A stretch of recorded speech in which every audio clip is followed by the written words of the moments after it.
Hello, thank you for joining us. It is Cole back with one of our favorite psychology professors, Dr. Michael Axelrod. Thank you. Who is the director of the Human Development Center and a graduate professor here at the University of Wisconsin-Eau Claire. And he is going to share with us some really thoughtful considerations for developing more peaceful parenting, which I think all of us, especially if you have little kids and it's crazy, or maybe older kids and that feels crazy, these tactics really help level the playing field a little bit and just keep things more calm and focused, which absolutely. I think all of us want in our families. Isn't that true? Yeah.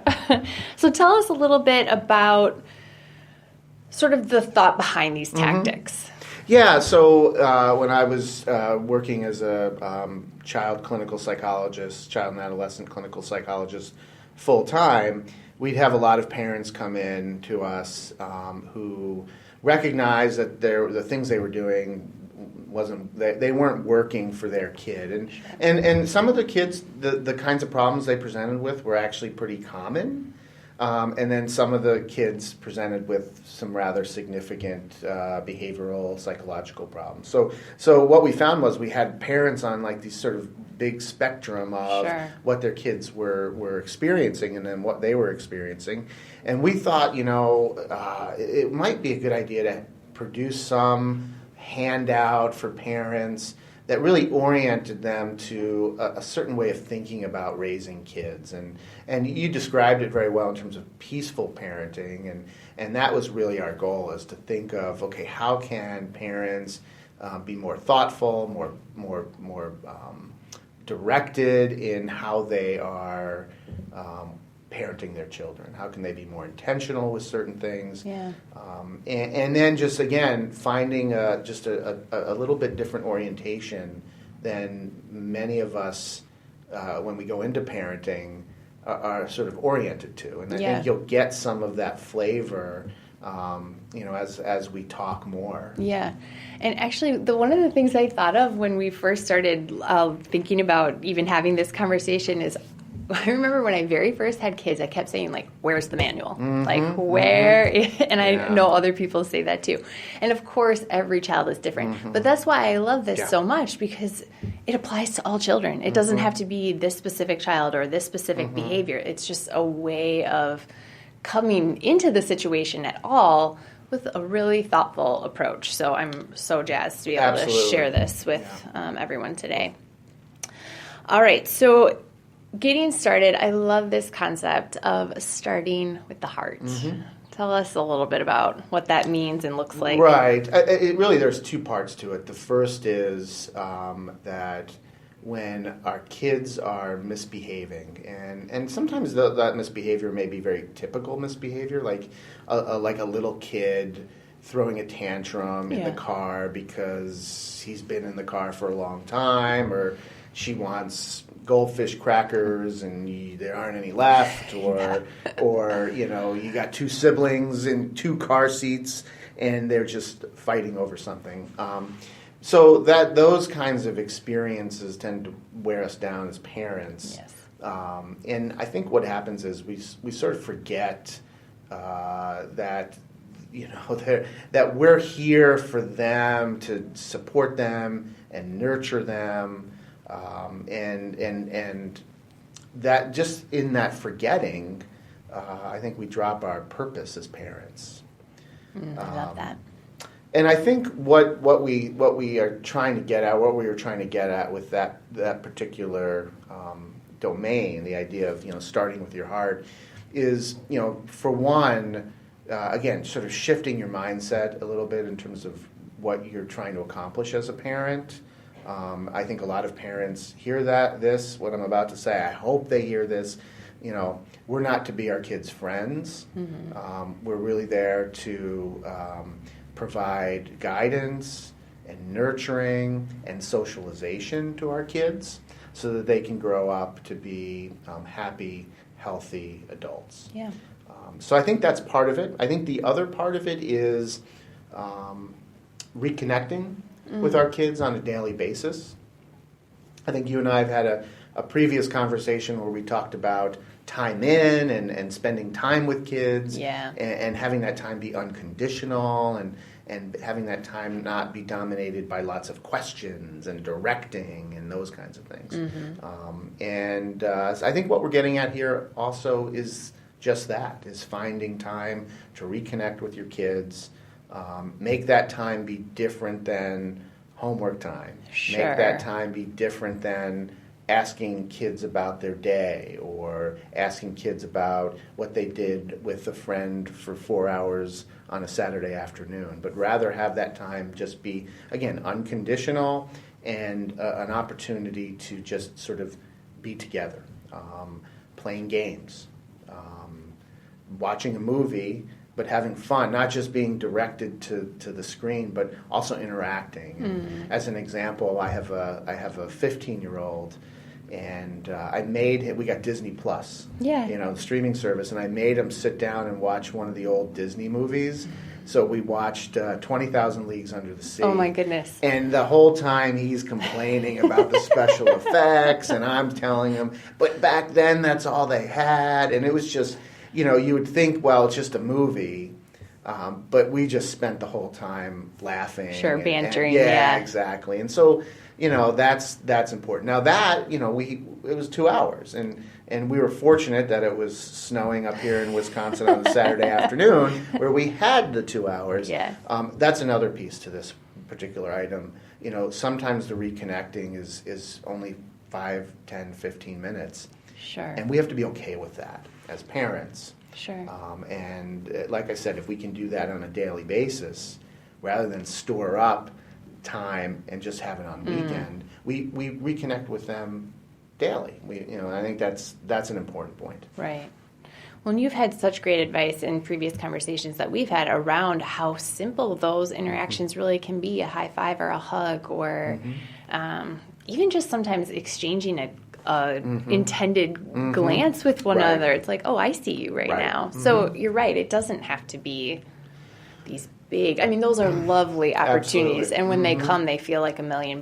Yeah. But that daily just touch point. Yeah, and as you reflect as a parent, that those daily kinds of things that you do with kids are equally or maybe even more memorable than the big vacations. Totally. Like I think back and coming back, I remember when my son was real young, he loved playing with wooden trains. And I'd come in after work, and I'd first thing he wanted me to do was just sit down and play with him, and I didn't have a lot of time. We had dinner coming up. I had other things I needed to do. Yeah. But I would try to get about 15 minutes of that time.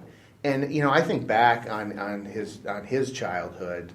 That's some of the most memorable stuff. Sure. If I can go back in time, I'd probably go back to that time. Sure. Those daily sort of interactions that we had where we just played. Yeah. And you can create that again with adolescents too. Totally. It doesn't have to be the 2-hour movie on a Saturday afternoon. Card games. Yes. We have One in of my our house faves. we've had ongoing poker games or ongoing gin rummy games, and so that can also be again in small segments, but daily. Yeah. We have a weird trend in our house lately of playing solitaire together. Right. Which we just laugh about. Like, this game was not meant for more than one person to play. But the other thing that came to mind as you were saying that, with some of those activities that we can get caught up in, like the task orientation and the how did this go. As you're saying that, I think of how mental that feels and how that constant mental churning, when I think back to little kids, that mental churning was much more draining to me. And so as you're saying that, I'm like, wow, I can only imagine the opportunity if I had just shut that mental part off for a moment and just decided to sink into that heart space a little bit more instead of that mental choo. Yeah. Right. We need to know what our kids are up to. We need to know who they're with and what they're doing. But the problem is those kinds of questions dominate oftentimes our interactions with our kids. And what that then creates on the other side, as you said, for both of us, this sort of like mental drain. But for kids also, it creates a scenario where they begin to experience those kinds of questions as negative. Sure. And, then they get into sort of the preteen and teen years, and you start asking them questions, and they give you one-word responses, or they give you no response. Well, it's because they've had a history of being asked lots of questions, and they know Sure. if they answer, what does that get them? More questions. More questions. Absolutely. So, we've got to be very careful about that. Yeah. And we need to create time where that's not part of our Yeah. interaction with kids. Right. Yeah, that's really powerful. I appreciate you sharing that very much. And that sort of leads into our next point, which is that there are sort of these mental images and constructs through which we anticipate parenting to be and feel Right. like, but that's not the reality. No, So it tell isn't. us a little bit more about that. Well, it's funny. It starts with the image, and many people out there might not even be familiar with this image anymore, but it starts with the image of the Gerber baby, where if you look at that baby on that Gerber baby food jar, it's like, that's what I'm supposed to get, right? Sure, this perfect, adorable, Exactly. lovely baby. You don't get that at all. No. And what that does is it sets in motion for parents this this discrepancy between what I'm supposed to get and what I actually get. And it plays out further during childhood in two ways with these assumptions we've come up with. The first is the Peter Pan assumption. And that's the assumption that kids are born with hearts of gold, and that if we as adults, as parents, just get out of their way, it'll lead to a world of Neverland and happiness for all. But that's not really a reality. I mean, we have to, as parents, like I said earlier, we've got to provide guidance, nurturing guidance, and structure. Yeah. The other assumption is this little adult assumption, and that's the assumption that kids are born rational and unselfish. Right, you laugh. Because, It only took me 3 kids to learn. It's fine. well, I thought you were laughing because adults aren't always rational. It's true. Right? It's And true. so, We don't even grow up to be rational. Right. It's true. But that is a very common assumption. Again, I think it comes from Madison Avenue. It comes from what we see on TV, Hollywood. But what we know is through developmental psychology and the research that developmental psychologists have done is that kids are neither born rationally or unselfish. In fact, kids are born they have a hard time making sense of things rationally often. Sure. And they are selfish. Yeah.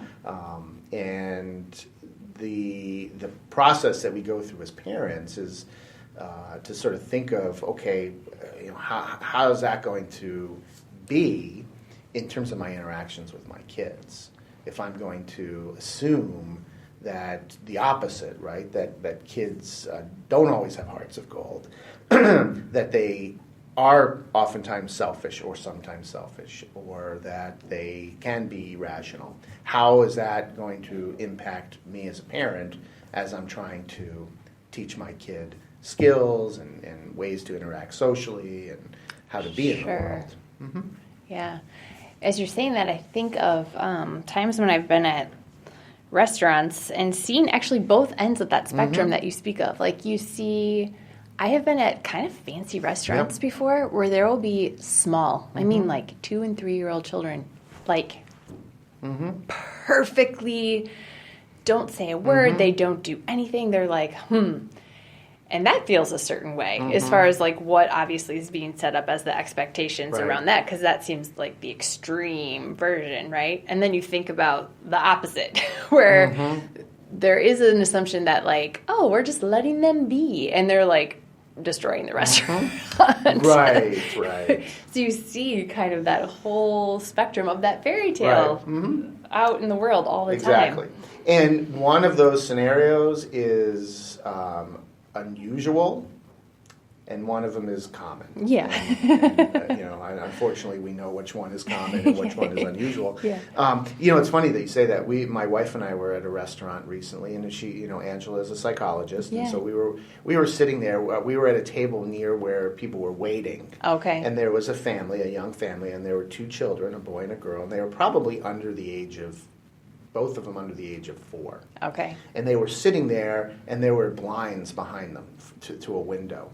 And Angela said, and they were perfectly behaved, and she actually said, someone should go tell those parents that those kids are perfectly behaved. Yeah. And then she said, but let's take bets on when one of them starts playing with the blinds. And I kind of started to peer over my shoulder, and sure enough, one of them started playing with the blinds. But that should be, though, an expectation that parents have, that the kids will play with blinds, or that in a fancy restaurant where you have to keep the volume very low, right, and you have to use certain forks and spoons, that's going to be hard for kids. Right. And that's really, I think, one of the first steps to sort of changing your viewpoint. Right. Is really just come to expect that things aren't always going to go the way you plan them to go, and that kids aren't always going to follow the plan.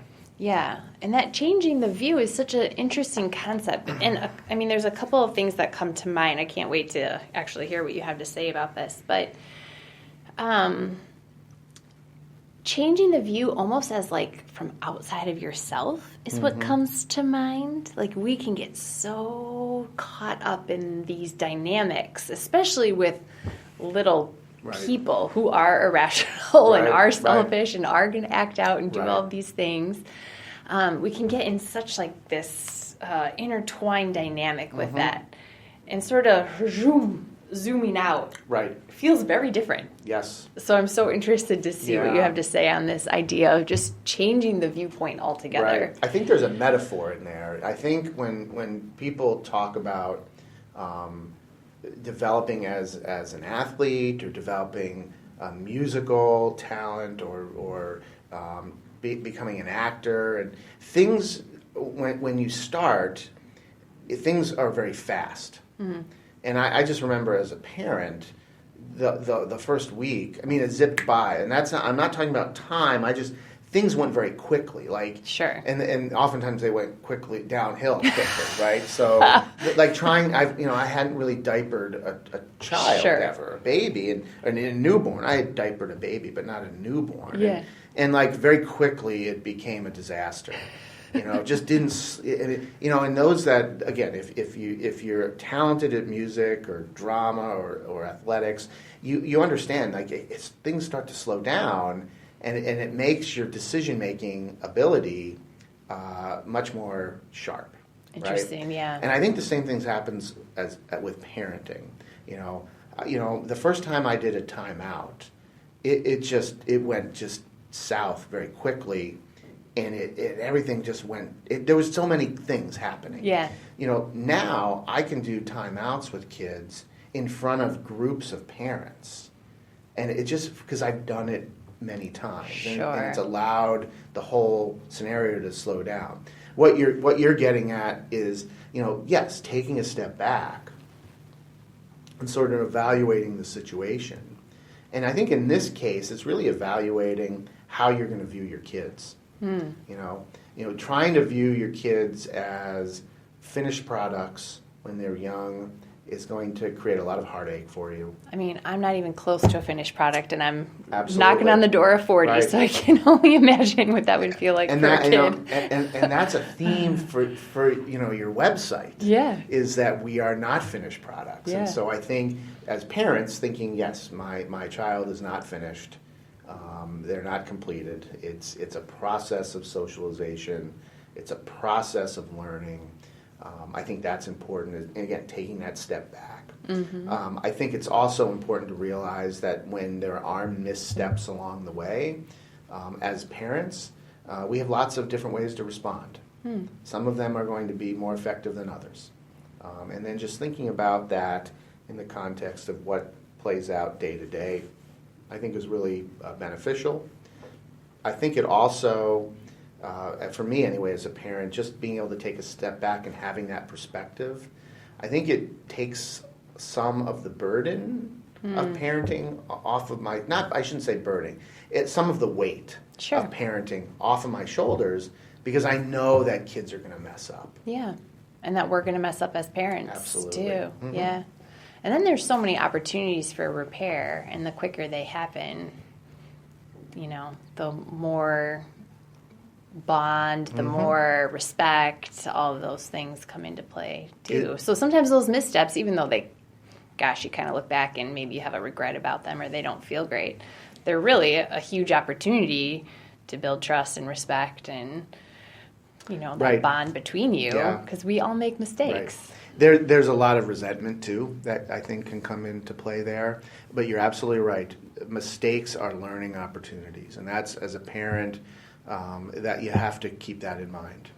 It's okay for kids. In fact, we want kids to test boundaries. It's okay for them to test boundaries, but if they test them and they break through something or break something, that's an opportunity for learning. Yeah. And that's where we as parents have to step in and be strategic and smart about how we respond. Right. Yeah, and I'm going to link to the podcast we have done previously in our show notes here to that discipline component, because that, it's just, it comes up over and over again, just that opportunity to learn instead of have a negative experience become a more negative experience. Absolutely. Yeah. Absolutely. Terrific. The other thing that came to mind with this changing the view is that I think as you step back, not only does it give you some mental perspective, but it allows you to kind of leave the emotion of what's happening where it is, instead of being so just absolutely attached to it. So that's another component that I just love, and I actually think about that even, in other relationships that come to mind, or with my spouse. I mean, that is a purposeful way, I think, to just zip back for a second. You don't have to stay away from the situation for long, but just enough to get a little perspective on what's really in front of you without being in the heat of, or the joy of it even. Sometimes things feel wonderful. Absolutely. But it's okay to zoom back and just be like, is this really what I see? Is this really what's going on? The best problem solvers I know are folks that can do that. They step back, they can take emotionality out of it, and they can think a little bit more objectively about the situation. Absolutely. Yeah. I'm also thinking about, maybe I should be talking to my teenager about utilizing that idea in their own, friend relationships, because, man, there's some dynamics that go on with adolescent, relationships, too. Or even just academic challenges, when kids start to feel overwhelmed academically with something. Maybe they have too much on their plate, or, I have a teenager, and we're starting to see some of that. Yeah. And so, right away when it comes up, he's emotional, which is fine. Yeah. But don't problem solve, wait for that to sort of dissipate and then start working on the problem solving, because you're just going to say and do things that you probably don't want to say or do. Right, absolutely. Excellent. I appreciate you sharing that very, very much. And then this also kind of dips into the next thing we were going to talk about, which is, as you take that little bit of perspective, it gives you an opportunity to really see things that otherwise would go unnoticed. Right. So learning to look and listen with, a different perspective. Yeah. It's very common that, the squeaky wheel gets the grease. Yes. In parenting, the problem gets our attention. My colleague Sean Smitham, who helped develop a lot of what we're talking about today, collaborated with me on, used to say, angry parents make noise, happy parents are silent or are quiet. And it makes sense. If you walk through the grocery store, most often you'll see those parents that are upset at their kids. They're the loudest. Sure. And those parents that are satisfied with their kids' behavior are usually focused on shopping. Sure. And, I think we have to flip that. And I'll start with, happy parents need to be the loudest. They need to be, when they see their kids doing the things that they approve of, they need to be providing lots of encouragement, acknowledgement, praise, and just attention to those kinds of things. Yeah. That's how we grow kids into adults who are going to be competent, independent, and capable. Yeah. Is if we pay attention to those things versus spending all of our time, energy, and emotion on misbehavior or mistakes. Yeah. Now, those things need to be corrected. Sure. They need to be addressed. But again, take a step back as a parent and think, okay, where do most of my energy go? Where does most of my energy go? Where am I the loudest? When my kid is misbehaving or when my kid is behaving? Yeah. And I think you'll find that a lot of us get stuck in, we are loudest when our kids are doing what we don't want them to do. And you got to flip that. Yeah. As you're saying this, the image that's coming to mind is like when a baby would be sleeping, you'd always hear people say, like, don't wake the baby. And I feel like we sort of take that into parenting, like things are going good, everyone just keep quiet. But really, like, boom, we need a complete reversal of that instead. And you have to be careful. I think teachers learn very quickly when they have a kid who's working on something, who ordinarily doesn't work on things. Yeah. They have to be very careful about interrupting that. But Sure. like we had a kid in our clinic last year, and she was very, very hard to get her to do any writing. Okay. And so she started writing, and she was writing, and it went on, and she was about 8. It went on for about 10 minutes, which for an 8-year-old, that's a long lot time. of writing. Yeah. She had filled a page, and we were sort of talking. I was talking with the parents because we were watching this, and that's something where the parent right away would not want to interrupt, and I agree. Sure. But we can certainly acknowledge in other ways at that moment. We can put our hand on the child's back. We can make sure that we provide a lot of attention when the task is when done. it's completed. Absolutely. But you're right. I mean, handled kids are ignored. Yeah. Right? Handled kids are ignored. When mom is, or dad they're preparing a meal, and you've got 2 kids that are on the couch, and you don't hear from them, you don't pay it. You that's good. That's like when, all right, I got that. That's not the right time to ignore. Yeah. So.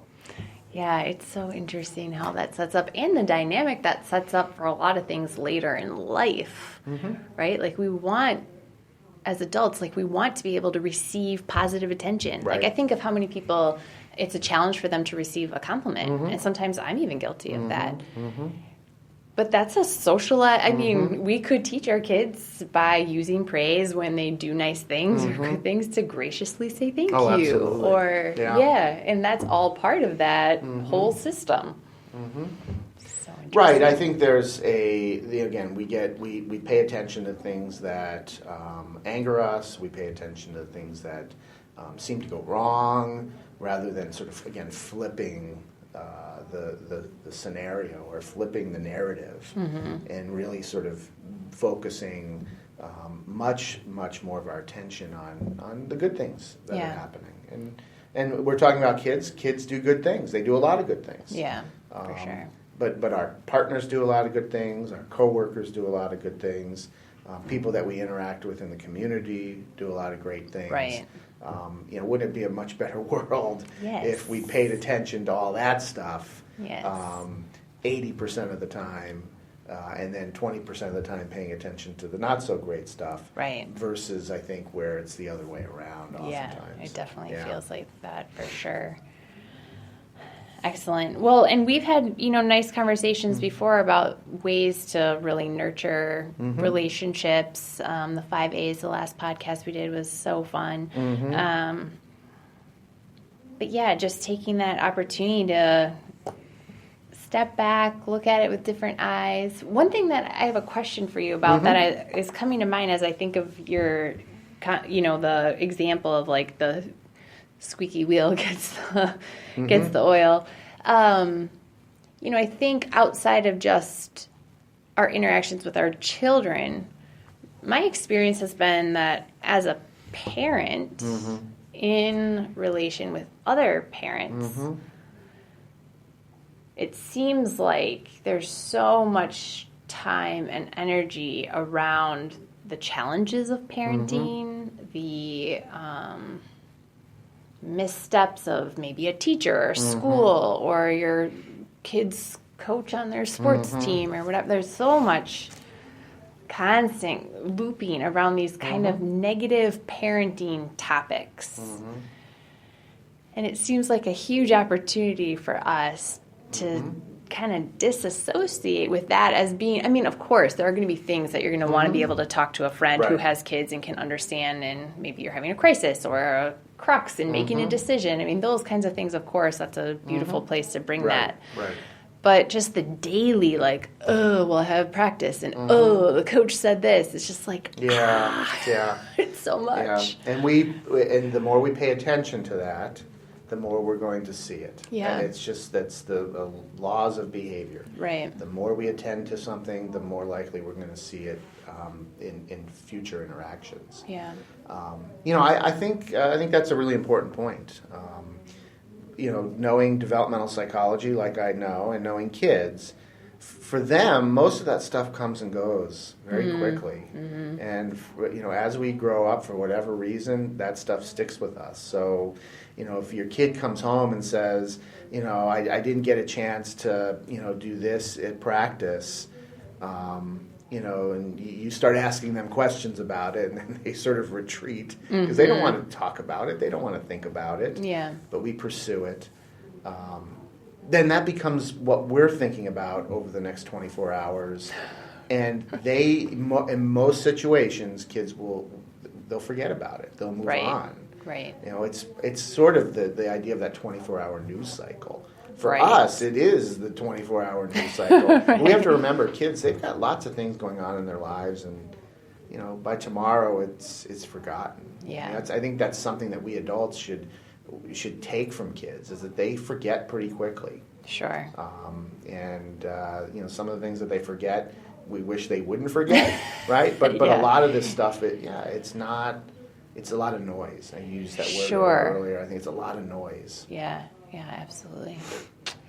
So interesting. Well, I so appreciate you sharing this, because I love that it's not directive.